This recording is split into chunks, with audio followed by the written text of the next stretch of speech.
नमस्कार मित्रांनो, दिव्यांग बांधवांसाठी अतिशय महत्त्वाचे अपडेट आहे। मित्रांनो, आपल्या सर्वांना माहिती आहे की दिव्यांग बांधवांना अनेक महिन्यापासून पेन्शन मिळत नाही, काहींना मिळते काहींना मिळत नाही आहे। काही दिव्यांग बांधवांना मार्चपर्यंत मिळाली, मार्चची मिळाली, एप्रिल मेची मिळाली नाही। काही दिव्यांग बांधवांना एप्रिल मेची मिळाली, मार्च महिन्यात मिळालेली नाही। आणि आता काही दिव्यांग बांधवांना पुढे पेन्शन मिळेल किंवा नाही त्यासाठी प्रश्न पडलेला आहे। आणि टेम्पररी दिव्यांग बांधवांसंदर्भात महत्त्वाचे जी.आर आलेला आहे की त्यांच्या सर्व योजना बंद करायच्या, त्यांना पेन्शन द्यायची नाही आणि त्यामुळे त्यांची पेन्शनसुद्धा बंद झालेली आहे, योजनासुद्धा बंद झालेल्या आहे।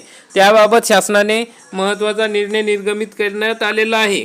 त्या ठिकाणी 15 मे रोजी टेम्पररी UDID कार्ड असलेल्या दिव्यांगांना संजय गांधी पेन्शन मिळणार। पण या संदर्भात त्या जी.आर मध्ये कोणताही उल्लेख नाही, त्यामध्ये फक्त UDID कार्ड नसलेल्या दिव्यांग बांधवांसाठी पेन्शन मिळणार असा उल्लेख आहे। आपण या ठिकाणी शासनाने सांगितलेला आहे। त्यामुळे राज्यातील सुमारे 1.5 लाख दिव्यांग बांधवांना मोठा दिलासा मिळालेला आहे। परंतु जे टेम्पररी दिव्यांग बांधव आहे त्यांचं काय करायचं, त्यांचा उल्लेख त्या ठिकाणी करण्यात आलेला नाही। त्यासाठी प्रहार संघटनेच्या माध्यमातून एक मोहीम राबवण्यात आलेली आहे। माननीय बच्चूभाऊ कडू साहेबांच्या आव्हानानुसार आता प्रत्येक प्रहार कार्यकर्त्याने पुढाकार घेऊन टेम्पररी UDID कार्ड दिव्यांगांना संजय गांधी निराधार अनुदान योजनेचा लाभ मिळवून देण्यासाठी तहसील कार्यालयात पत्र जमा करायचे आहे। पत्राचे रेडी स्वरूप देण्यात आलेले असून प्रत्येक कार्यकर्त्याने ते वापरावे, प्रशासनावर प्रभावी पाठपुरावा करावा। एकही पात्र दिव्यांग लाभापासून वंचित राहू देऊ नका, ही आपली जबाबदारी आहे। हीच खरी सेवा आणि संघटनात्मक शक्ती। शासन निर्णय प्रत्येक दिव्यांग बांधवांपर्यंत पोहोचला पाहिजे। सुरेश मोकल, महाराष्ट्र राज्य सचिव, प्रहार दिव्यांग क्रांती संघटना यांनी या ठिकाणी सूचना दिलेल्या आहे। बच्चू कडू भाऊ यांनी सांगितलेले आहे। तर मग मित्रांनो, माननीय बच्चूभाऊ कडू साहेबांच्या सततच्या पाठपुराव्यामुळे टेम्पररी UDID असलेल्या दिव्यांगांना संजय गांधी पेन्शन मिळण्याचा ऐतिहासिक शासन निर्णय लागू झालेला आहे। या शासन निर्णयाची प्रभावी अंमलबजावणी व्हावी यासाठी माननीय बच्चूभाऊ कडू साहेबांच्या मान्यतेने प्रशासनाला देण्यासाठी अधिकृत पत्रे तयार करण्यात आलेली आहे। प्रहार दिव्यांग संघटनेच्या सर्व पदाधिकारी, कार्यकर्ते व दिव्यांग बांधवांनी आपल्या तहसील कार्यालयात, उपविभागीय अधिकारी व जिल्हाधिकारी कार्यालयात हे पत्र जमा करायचे आहे, पाठपुरावा करायचा आहे। पत्र आपण या ठिकाणी लिंक दिलेली आहे, या ठिकाणी आपण डाउनलोड करू शकता। तर मित्रांनो, आपले ज्या जवळचे प्रहार संघटनेचे कार्यकर्ते असतील ते आपल्या तहसीलमध्ये जमा करतीलच पत्र, पण आपण त्या ठिकाणी जाणे गरजेचे आहे। कारण की आपल्याला न्याय मिळायचा असेल तर आपण त्या ठिकाणी पोहोचणं गरजेचे आहे, तरच टेम्पररी दिव्यांग बांधवांना शासनाच्या वतीने सर्व योजनांचा लाभ देण्यात येणार आहे। तसेच मित्रांनो, आणखी एक महत्त्वाची गोष्ट म्हणजे तुम्हाला जर काही अडचण असेल तर तुम्हाला आता एक मोठी संधी आहे की डायरेक्ट बच्चूभाऊ कडू यांच्याकडे तक्रार करता येणार आहे। कारण की बच्चूभाऊ कडू यांचा जनता दरबार 19 मे 2026 रोजी म्हणजे मंगळवारी मुंबई या ठिकाणी आहे। मग शेतकऱ्यांच्या पीक विमा संदर्भातील व दिव्यांग बांधवांच्या तक्रारीसाठी जनता दरबार ठेवण्यात आलेला आहे।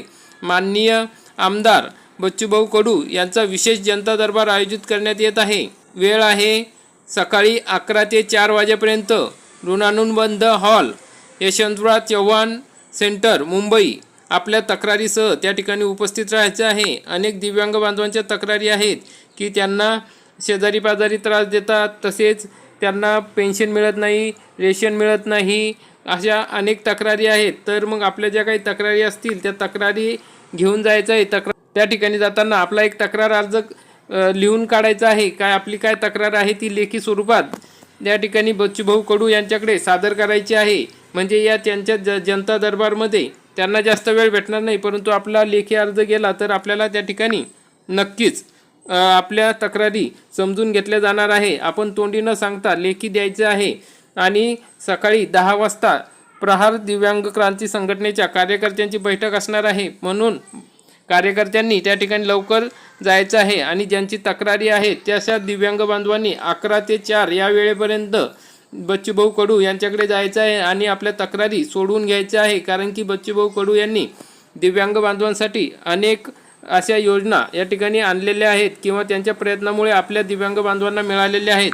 आणि अजूनही काही तक्रारी असेल तर बच्चूभाऊ कडू यांनी जनता दरबार भरवलेला आहे, त्या ठिकाणी आपण जनता दरबारात जाऊन आपल्या तक्रारी सोडून घ्यायचा आहे आणि त्याचा लाभ घ्यायचा आहे। तर मित्रांनो, अशा पद्धतीने अतिशय महत्त्वाची अपडेट होती।